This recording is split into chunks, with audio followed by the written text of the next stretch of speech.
aku ngerasa kayak aku tersesat, aku ngerasa gelap banget dunia aku merasa bahwa kayak aku selama ini memberi terus kok, ada perasaan kayak aku tuh memberi terus kok, bahkan aku nggak mendapatkan apa yang aku mau, malah aku kehilangan banyak hal gitu. Kayak masa sih buat Tuhan nggak berhasil, tapi bener-bener nggak ada satupun orang yang bilang bahwa ada kesempatannya ini, masih ada peluangnya. Dan setiap aku sharing, ternyata aku menemukan banyak sekali anak muda yang juga tersesat gitu. Dari yang mungkin datangnya cuma 20 orang, terus pindah di tempat yang lain, mulai 50, mulai 100, mulai 200. Aku merasa kayak, apakah aku dari Diana? Aku merasa kayak, wow, aku udah kayak motivator. Mereka, ya itu karena tadi aku bilang dari berbeda-beda. Pas mereka mau konser, mereka sempat datang gitu kayak, Kak, kita harus lepas jilbab kita nggak? Karena kan ini konser rohani gitu. Yeah. Oh, jangan. Dan akhirnya perjalanan kamu yang mungkin banyak orang yang nggak tahu ya, ternyata banyak banget naik turunnya, banyak banget strugglingnya. Tapi mungkin emang kamu sudah terbiasa nggak mengeluarkan itu dan berusaha untuk men-solve itu sendiri ya. Terbukti ketika pas lagi kamu dibully pun ya udah tegar. Terbukti ketika mungkin orang-orang merasa bahwa itu masa kejayaan kamu, punya album segala macam, tapi kan sebenarnya ada banyak hal personally yang harus kamu selesaikan juga gitu, and it's not easy. Dan bahkan tantangan terbesar adalah justru ketika kamu ingin men-celebrate your 10 years anniversary. Benar.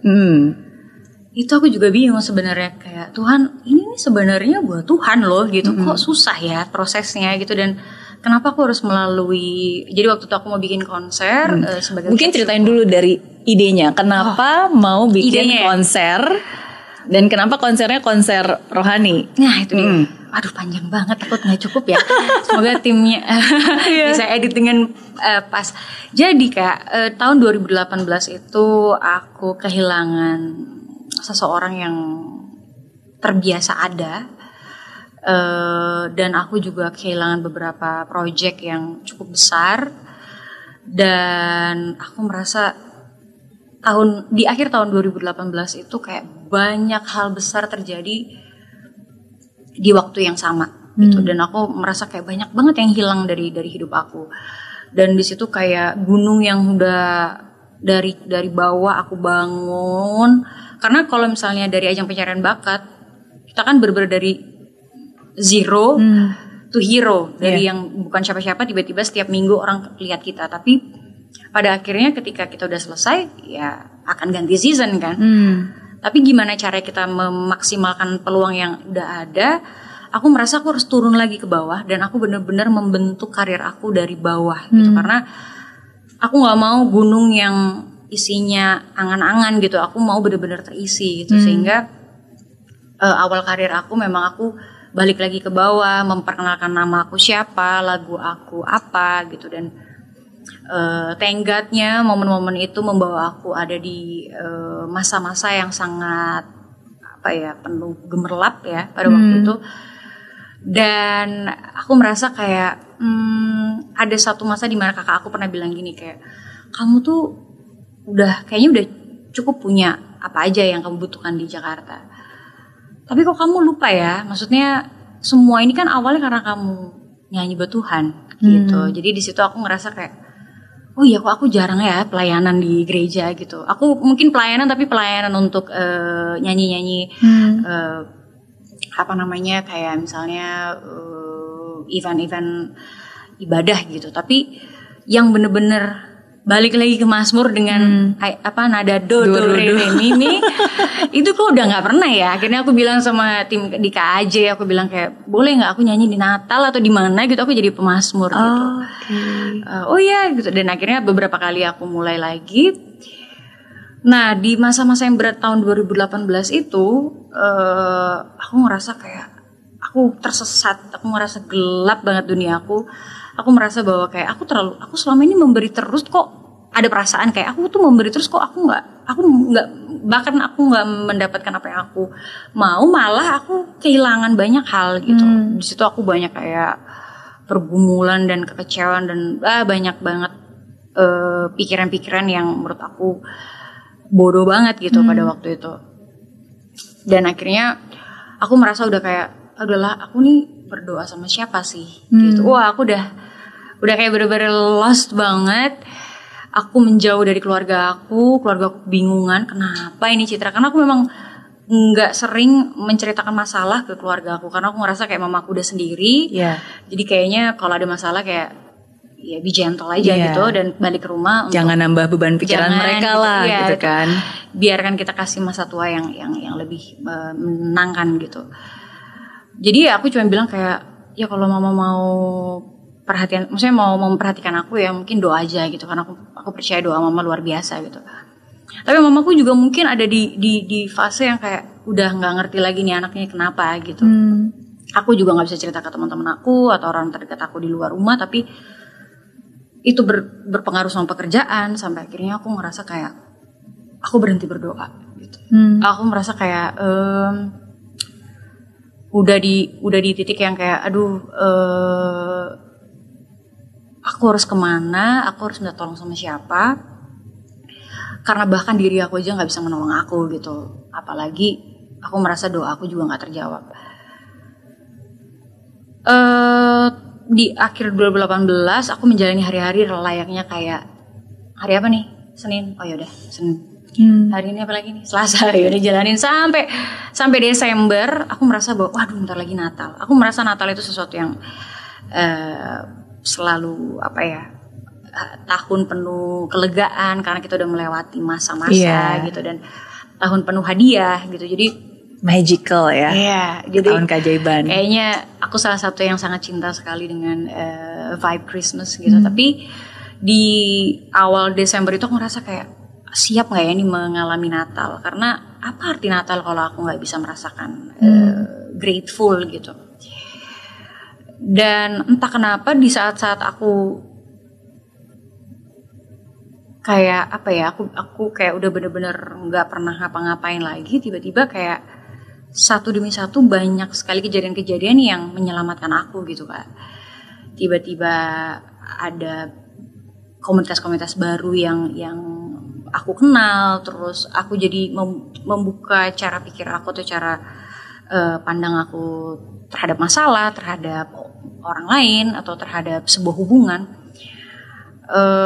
Itu tuh membuat aku jadi kayak ternyata kemarin kayak salah aku berpikirnya, kayak kemarin fokus aku tuh salah atau doa aku salah kayak gitu. Dan ketika aku marah, sebenarnya aku marah sama diri aku sendiri karena aku nggak begitu kuat menjaga iman aku sampai aku harus menyalahkan Tuhan gitu. Dan di akhir tahunnya semakin mendekati Natal, semakin banyak hal-hal membahagiakan datang. Rezeki datang, kesempatan-kesempatan, terus di saat aku bahkan gak berdoa. Jadi aku merasa kayak apa lagi nih Tuhan rencananya nih. Jadi di situ aku juga makin kayak bingung. Dan aku akhirnya balik lagi ke doa andalan aku ya, doa Rosario. Jadi aku di situ karena kalau Rosario itu kan kayak ada waktu untuk aku tenang. Di saat aku tenang aku baru bisa berpikir. Di saat aku berpikir baru kayak aku semakin menyadari bahwa betapa aku keliru memahami apa yang aku doakan atau apa yang aku minta dan bagaimana cara aku menyelesaikan masalahku. Sampai akhirnya Natal dan penuh dengan bahagia, yang bahagianya ya bahagia aja gitu, nggak banyak di setting gitu. Gak banyak persiapan tapi tiba-tiba banyak aja yang membahagiakan sampai akhirnya masuklah di tahun 2019 di tahun baru aku memutuskan sesuatu bahwa aku bilang sama manajer aku mau bikin sesi talk show sama semua orang muda, mau Kristen, Katolik atau agama apapun, tapi ngobrol sama anak muda dan for free gitu. Tapi aku mau bikin dari Januari sampai Maret karena biasanya pekerjaan itu kalau dari Januari sampai Maret biasanya masih belum banyak gitu. Jadi kayak itu momen-momen libur yang harusnya aku ambil. Tapi aku bilang sama manajer aku kayaknya aku mau bikin free dan responnya bagus banget, responnya banyak banget yang minta pertemuan dan itu benar-benar agama apapun. Dan setiap aku sharing, ternyata aku menemukan banyak sekali anak-anak muda yang juga tersesat gitu. banyak yang dari yang mungkin datangnya cuma 20 orang terus pindah di tempat yang lain, mulai 50, mulai 100, mulai 200. Aku merasa kayak apakah aku dari Rihanna? Aku merasa kayak wow, aku udah kayak motivator gitu. Padahal aku cuma mau sharing. Kalau sharing kan berarti aku bukan hanya bercerita, tapi aku juga mau mendengarkan gitu. Tapi begitu aku cerita yang tadinya Maret sampailah Juni. Oke, berlanjut terus berarti itu. Karena aku kasih kan, kayaknya aku suka gitu dan aku that's nice. Bertemu dengan banyak orang, akhirnya lanjut ke DM, lanjut ke yang lain. Sampai akhirnya tiba-tiba ada yang bilang kayak, Cit, kenapa gak bikin konser ya? Ini pas loh, kayak mau merayakan 10 tahun gitu. Dan long story short, akhirnya banyak yang mendukung, ayo kita bikin konser, undang semua teman-teman musisi yang mau diajak gitu. Terus aku bilang, aduh kalau lagu sekuler kayak aku merasa gak pede, karena kayaknya lagu-lagu aku yang dikenal orang belum sebanyak itu untuk membuat konser tunggal gitu. Dan aku merasa kalau aku bikin konser hanya untuk ego aku, yang penting biar aku bikin konser kayaknya kurang wise gitu. Jadi kenapa nggak aku bikin konser rohani di mana ternyata memang lebih banyak orang tahu lagu-lagu rohani aku, dan aku mengajak semua teman-teman terdekat aku dari yang di idol sampai teman-teman musisi yang lain. Aku bilang kayak aku nggak bakal minta gratis gitu. Aku akan bayar sesuai yang kalian minta, karena aku mau semua penyanyi rohani mereka bisa merasakan bahwa nggak diminta karena ini kan buat Tuhan gitu. Aku pengen banget mereka ngerasain dihargai juga sebagai seorang penyanyi rohani. Jadi aku bilang kayak aku bakal bayar sesuai fee kalian gitu. Terus mereka bilang kayak udahlah Citra kan teman, kita udah yang penting kita seneng lah sama 10 tahun Citra berkarya gitu. Dan semuanya rencananya baik, mulus dan aman sampai 1 bulan sebelum konser. Tiba-tiba aku dibohongin sama event organizer-nya atau promotornya. Jadi tiket yang terhubung dengan salah satu agen yang untuk jadi kalau mau beli tiket harus di situ. Ternyata tidak pernah melakukan kerjasama. Jadi sampai di 1 bulan sebelum konser nggak ada yang beli. Hanya 5 orang, di 5 orang itu adalah tim aku. Jadi sebelum itu kan ada promo, press, terus latihan. Iya, aku juga di situ kayak bingung. Bagaimana caranya Tuhan dalam 1 bulan? Aku udah DP semuanya. Aku udah DP artis, aku udah DP gedung, aku udah DP semua vendor dan lain-lain. Gimana gini? Dan semua orang bilang, setiap hari mereka bilang kayak Cet, daripada malu, daripada gagal, daripada hasil yang gak maksimal, mending postpone deh. Bahkan orang yang paling selalu mendukung aku, mama aku, bilang kalau cancel aja. Karena mustahil. Iya, belum kurang dari 1 bulan tapi belum ada tiket yang terjual, cuma 5 doang tadi ya. Aku ngerasa bahwa ganjil banget, kayak masa sih buat Tuhan gak berhasil? Kalau Tuhan bilang masa sih gitu loh. Aku ngerasa pada waktu itu kayak tapi bener-bener gak ada satupun yang bilang bahwa ada kesempatannya ini, masih ada peluangnya. Aku cuman bener-bener bertaruh sama kepenasaran aku bahwa gak mungkin gagal gitu. Aku yakin ini ada sesuatu yang mau Tuhan kasih. Judulnya The Journey of Faith. Aku merasa salah nih kasih judul. Harusnya kasih judul yang mudah-mudah gitu, biar prosesnya lancar. Tapi karena aku merasa perjuangan hidup aku kan itu kan perjuangan iman. Jadi kayak aduh, gak tahu ya. Tapi akhirnya long story short, itu only God's grace yang bikin tiba-tiba ada yang telepon kayak, halo Citra mau bikin konser ya? Iya, saya punya komunitas nih, saya pengen banget dengerin lagu-lagu Citra dan saya mau pesan untuk 100 orang. Oke. Dari 100 orang itu tiba-tiba ada lagi berita, Citra mau bikin konser ya? Aku bisa nggak support untuk mikrofon, untuk untuk persiapan foto sebelum di konsernya. Terus banyak banget yang memberikan free endorse yang aku juga nggak tahu itu datangnya dari mana.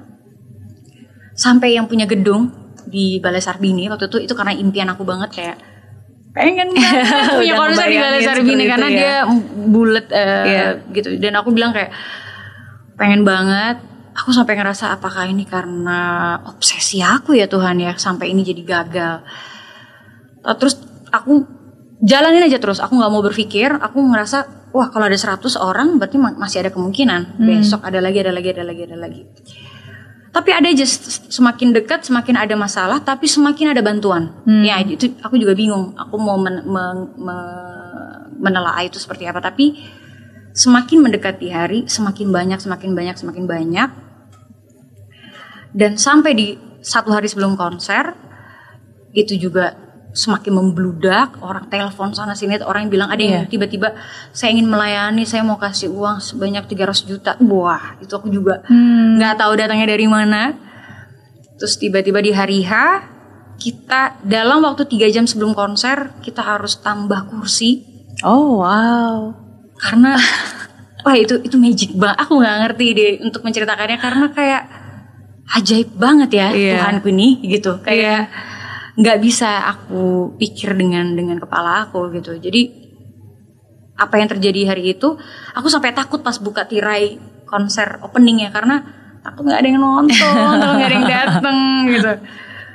Karena sebelumnya ada beberapa yang bikin konser di situ, ada masalah karena ada demo pada waktu itu dan hari itu pas tirai dibuka aku ngerasa kayak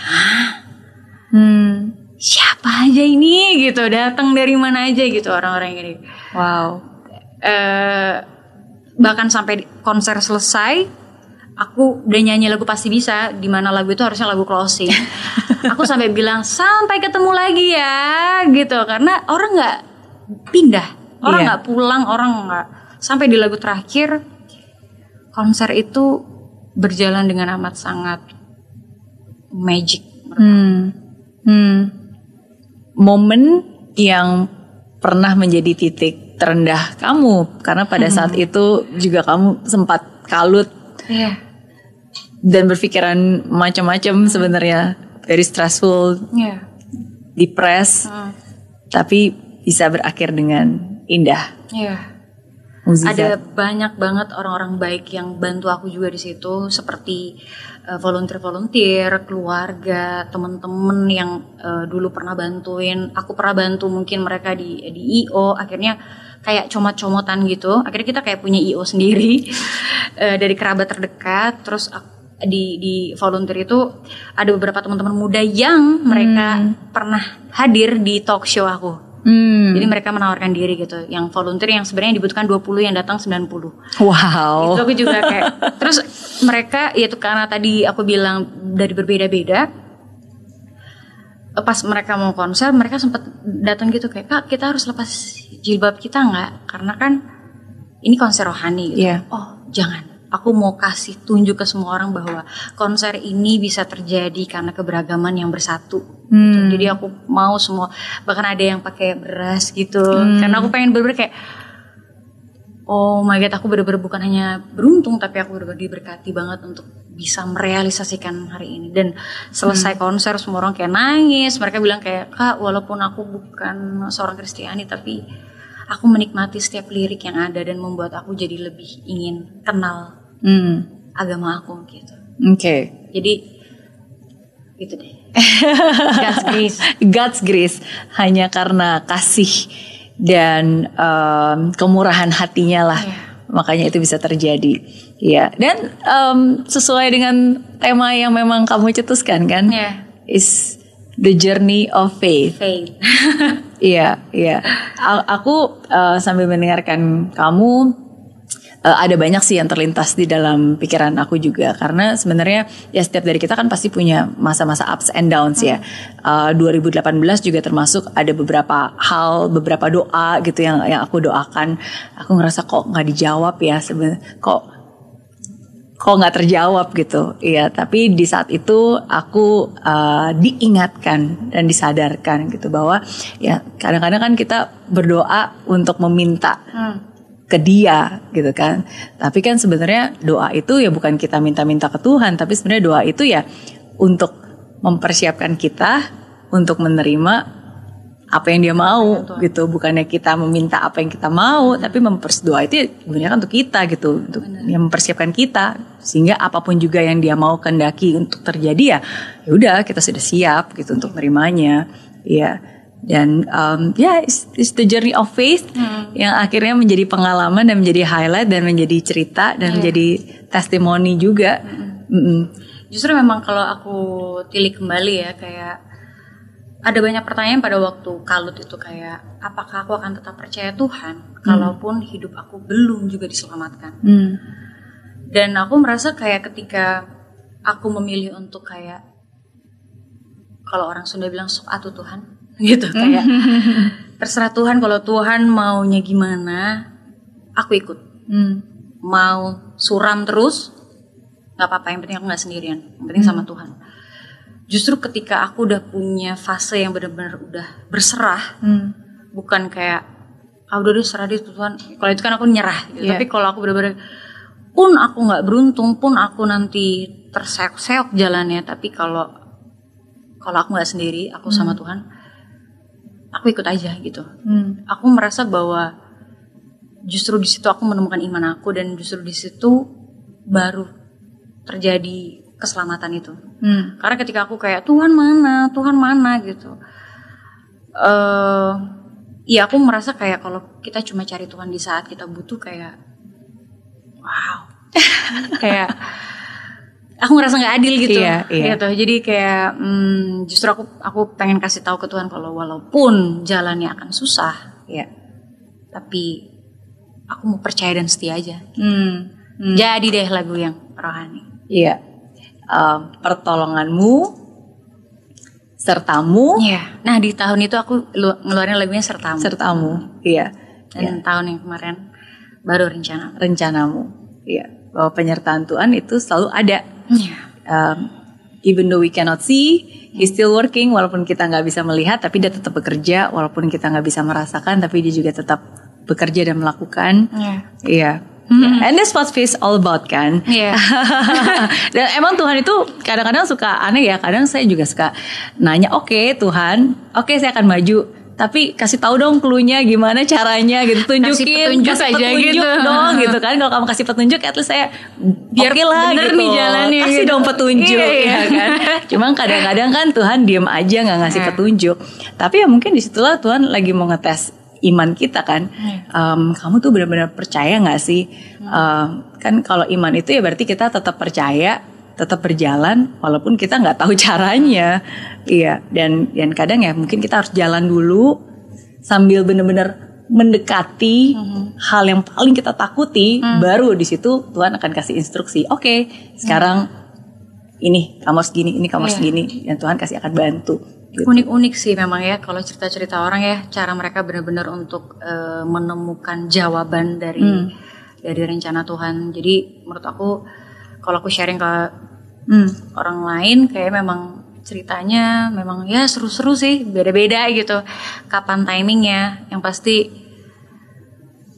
kita baru bisa memahami setelah kita benar-benar baru diselamatkan gitu. Kita baru tahu kayak oh ini maksudnya gitu. Dan rencanamu jauh lebih indah daripada apa yang kita rencanakan. Oke. Walaupun pahit, walaupun berat, gimana kalau kita serahin semua ke Tuhan? Gimana kalau kita hanya tinggal percaya dan setia? Pada waktu aku masih kecil, aku sempat kayaknya nyawanya hampir lewat.